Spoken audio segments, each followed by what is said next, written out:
नमस्कार दोस्तों, target with PS Parihar channel में आपका स्वागत है। इस चैनल के माध्यम से आप लोगों को विद्यार्थी जीवन से संबंधित सभी सूचनाएं प्रदान की जाती हैं। तो आइए शुरू करते हैं और देख लेते हैं कि आज के इस वीडियो में ऐसी कौन कौन सी सूचनाएं हैं। तो वीडियो को जल्दी से लाइक कर दें, शेयर कर दें और जिन छात्रों ने चैनल को अभी भी सब्सक्राइब ना किया हो तो जल्दी से सब्सक्राइब कर लें ताकि आप लोगों को भी इसी प्रकार की ऑथेंटिक अपडेट सबसे पहले मिलती रहें। चलिए शुरू करते हैं। जैसे कि यहाँ पर लिखा हुआ 23 जनवरी को एक और परीक्षा हुई घोषित। समाचार पत्रों के माध्यम से यह जानकारी दी गई थी कि 23 जनवरी का प्रस्ताव बनाकर के शासन को भेज दिया गया है और यह परीक्षा 23 तारीख को हो सकती है। लेकिन परीक्षा नियामक प्राधिकारी कार्यालय ने अपनी वेबसाइट पर और ना ही सरकार के द्वारा अभी भी कोई ऑफिशियल जानकारी दी गई है कि यह परीक्षा कब होगी। लेकिन उत्तर प्रदेश के जो विभिन्न भर्ती बोर्ड हैं वो अपनी तारीखों को ऐलान कर रहे हैं और आज उत्तर प्रदेश लोक सेवा आयोग ने अपनी एक परीक्षा की तारीख का ऐलान किया है। यह परीक्षा भी 23 जनवरी को होने जा रही है। तो अगर ये परीक्षा 23 तारीख को यूपी टीईटी की होने जा रही है तो ये दो परीक्षाएं फिर से टकराएंगी और फिर से इन तारीखों को बदलना पड़ेगा। देखिए ये लिखा हुआ है यहाँ पर कि सम्मिलित राज्य अभियंत्रण सेवा सामान्य चयन परीक्षा 2021 का आयोजन 23 जनवरी 2022 को प्रस्तावित है। 23 जनवरी की यहाँ पर डेट पड़ी हुई है। तारीख तो पहले ही लोक सेवा आयोग ने बता दिया था, लेकिन समय नहीं बताया था कि पेपर कितने बजे से है। यहाँ पर बताया गया कि 9 बजे से लेकर के 11:30 बजे तक फर्स्ट पेपर होगा, 2 बजे से लेकर के 4:30 बजे तक सेकेंड पेपर होगा। ढाई घंटे के दो पेपर जो हैं वो 23 जनवरी को होने जा रहे हैं। अगर 23 तारीख को यूपी टीईटी की तारीखों का ऐलान किया जाएगा तो ये अभ्यर्थी इसका विरोध कर सकते हैं। खैर, ये तो हो गई सूचना और अब हम लोग बात करते हैं कि यूपी टीईटी में कौन कौन से बदलाव होने जा रहे हैं। जैसे कि यहाँ पर लिखा कि यूपी टीईटी में होगा बड़ा बदलाव। हालांकि कुछ दिन पहले भी इसके बारे में जानकारी दी गई थी और यहाँ पर लिखा हुआ है कि इस बार जो है परीक्षा में बहुत सारे बदलाव किए जाएंगे और अब ये देखिए लिखा हुआ कई परिवर्तन किए जाएंगे। अब इस परीक्षा में हर परीक्षार्थी के लिए एक अलग लिफाफा होगा और नॉन टचेबल इस लिफाफे में अभ्यर्थियों का प्रश्न पत्र, कॉपी और ओएमआर सीट रखी होगी। इस परीक्षा का पेपर फिर से लीक ना हो यह कोशिश की जा रही है और हर ओएमआर सीट की कोडिंग अभ्यर्थी के आधार नंबर से लिंक हो, यानी ओएमआर सीट, रोल नंबर और अभ्यर्थी का आधार कार्ड नंबर ये इंटरलिंक होंगे इस बार, ताकि कोई दूसरा अभ्यर्थी परीक्षा ना दे। अगर देता है तो फिर वो पकड़ा जाएगा। साथ ही इस बार प्रश्न पत्र छापने का काम भी उसी प्रिंटिंग प्रेस को दिया जाएगा जिसके पास गोपनीय दस्तावेज छापने का अनुभव होगा। और लिखा हुआ है कि बहुत जल्दी यूपी टीईटी की तारीखों का ऐलान किया जा सकता है। एक बात और बता दूं, जैसे बहुत सारे विद्यार्थी पूछ रहे थे कि चूंकि सीटीईटी के जो सर्वर है वो फेल हो गया था, परीक्षा नहीं हो पाई थी और पेपर लीक की वजह से भी कुछ विशेषज्ञों ने कहा था कि पेपर लीक को रोकने के लिए ऑनलाइन परीक्षा कराई जानी चाहिए। तो सोशल मीडिया में इस बात की चर्चा थी कि क्या यूपी टीईटी जो परीक्षा है वो ऑनलाइन हो सकती है, तो ऐसा बिल्कुल भी नहीं है। फिलहाल इस बार तो ये परीक्षा ऑफलाइन ही होने जा रही है।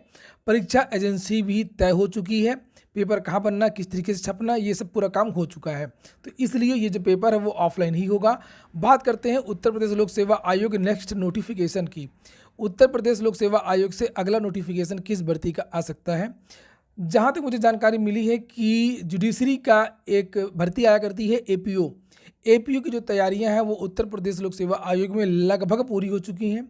जनवरी के महीने में इसका जो विज्ञापन है वो जारी हो सकता है। अगर सब कुछ ठीक ठाक रहा तो जो है एपीओ का जो विज्ञापन है वो जारी होगा। काफ़ी दिनों से एपीओ की भर्ती भी नहीं आई है और अगर पीसीएसजे की बात करें तो उसकी जो चर्चा है वो परीक्षा कैलेंडर में होगी, उसमें अभी थोड़ा सा और समय लग सकता है। लेकिन 100% संभावना है कि इस साल पीसीएसजे की भर्ती का विज्ञापन जरूर आ जाएगा और जल्द आएगा, क्योंकि इसका अध्याचन तो लगभग 1 साल हो गया उत्तर प्रदेश लोक सेवा आयोग में आए हुए। इसके बाद में अब बात करते हैं कि कल प्रयागराज में होगा बड़ा प्रदर्शन और नई प्राथमिक शिक्षक भर्ती, पुलिस भर्ती, एलटी ग्रेड, टीजीटी, पीजीटी, जितने भी रिक्त पद हैं सभी पदों को भरने की मांग की जा रही है और लगभग 110 दिन से प्रयागराज में लगातार प्रदर्शन हो रहा है और कल 19 तारीख को एक बहुत बड़ा प्रदर्शन होने जा रहा है।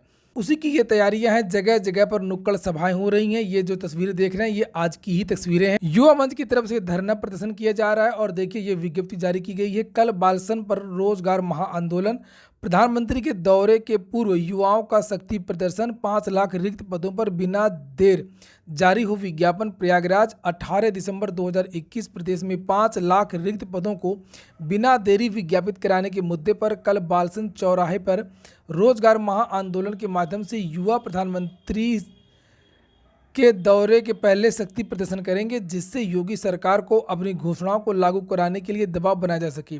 इसकी जानकारी देते हुए युवा मंच के अध्यक्ष अनिल सिंह ने बताया कि प्रधानमंत्री को उत्तर प्रदेश में रोजगार की भयावह स्थिति के बारे में सच्चाई जानने के लिए युवाओं से मुलाकात करना चाहिए। उन्होंने कहा कि 2017 के विधानसभा चुनावों में प्रधानमंत्री द्वारा जो वादा किया गया था कि सभी रिक्त पदों को भरा जाएगा, वह छलावा साबित हो रहा है। एलनगंज चौराहे पर नुक्कड़ सभा को संबोधित करते हुए युवा मंच के संयोजक राजेश सचान ने कहा कि प्रयागराज में 109 दिनों से रोजगार आंदोलन युवा चला रहे हैं, लेकिन रोजगार के सवाल को हल करने की बात छोड़िए, शासन प्रशासन युवाओं से वार्ता तक नहीं कर रहा है। उन्होंने कहा कि कल महा आंदोलन के बाद भी योगी सरकार रिक्त पदों को विज्ञापित करने के लिए घोषणा नहीं करती है तो लखनऊ कूच का ऐलान किया जाएगा।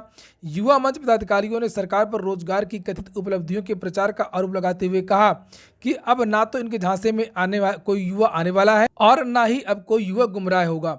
उन्होंने कहा कि इसी दिसंबर महीने में ही रिक्त पदों को विज्ञापित कराने के लिए आर पार का संघर्ष होगा।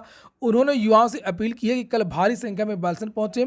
इस मौके पर युवा मंच संयोजक राजेश सचान, अध्यक्ष अनिल सिंह, अनंत प्रकाश सिंह, रवि प्रकाश, शशिधर यादव, राजेश त्रिपाठी और बहुत सारे छात्रों के यहाँ पर नाम लिखे हुए हैं। अभी दोपहर में भी मैंने एक वीडियो बनाया था जिसमें आप लोगों को बताया था कि जो चयन बोर्ड की ये कोशिश है कि विज्ञापन बाद में निकाला जाए और विज्ञापन अभी नहीं आ पाएगा। चयन बोर्ड ने ये बता दिया है, यह जता दिया है कि टीजीटी पीजीटी का जो विज्ञापन है वो चुनाव की अधिसूचना के पहले जारी नहीं हो पाएगा।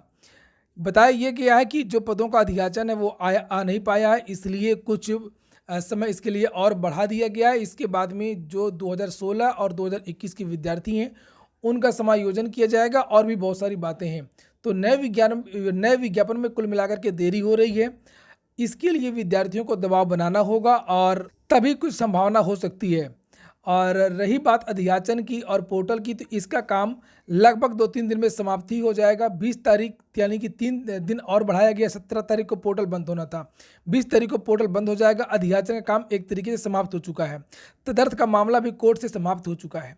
अगर चयन बोर्ड चाहे तो इसका विज्ञापन तुरंत एक हफ्ते में, ज़्यादा से ज़्यादा एक हफ्ते में 25 तारीख तक इसका जो विज्ञापन है वो निकाल सकता है। और बताया ये जा रहा है कि इस बार भी पदों की संख्या जो है वो काफ़ी हो सकती है। इसी तरीके से प्राथमिक शिक्षक भर्ती के जो विद्यार्थी हैं उन्होंने भी ऐलान किया है कि 23 दिसंबर को लखनऊ में 10 बजे एक बहुत बड़ा जो धरना प्रदर्शन है वो करेंगे और ये विद्यार्थी प्राथमिक शिक्षक भर्ती की मांग कर रहे हैं। लगभग 12 दिन से लखनऊ में ये विद्यार्थी रुके हुए हैं। तो ठीक है दोस्तों, ये हो गई आज की प्रमुख सूचना। जैसे पहली सूचना तो ये कि 23 जनवरी को यूपी टीईटी के दिन ही एक और परीक्षा टकरा रही है उत्तर प्रदेश लोक सेवा आयोग की। और दूसरी बात यह है कि उत्तर प्रदेश लोक सेवा आयोग से जो अगला नोटिफिकेशन आ सकता है वो एपीओ भर्ती का आ सकता है।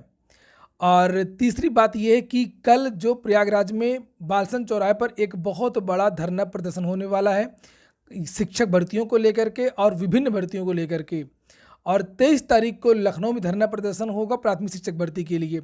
तो ये हो गया आज का वीडियो। पूरा वीडियो सुनने के लिए बहुत बहुत धन्यवाद।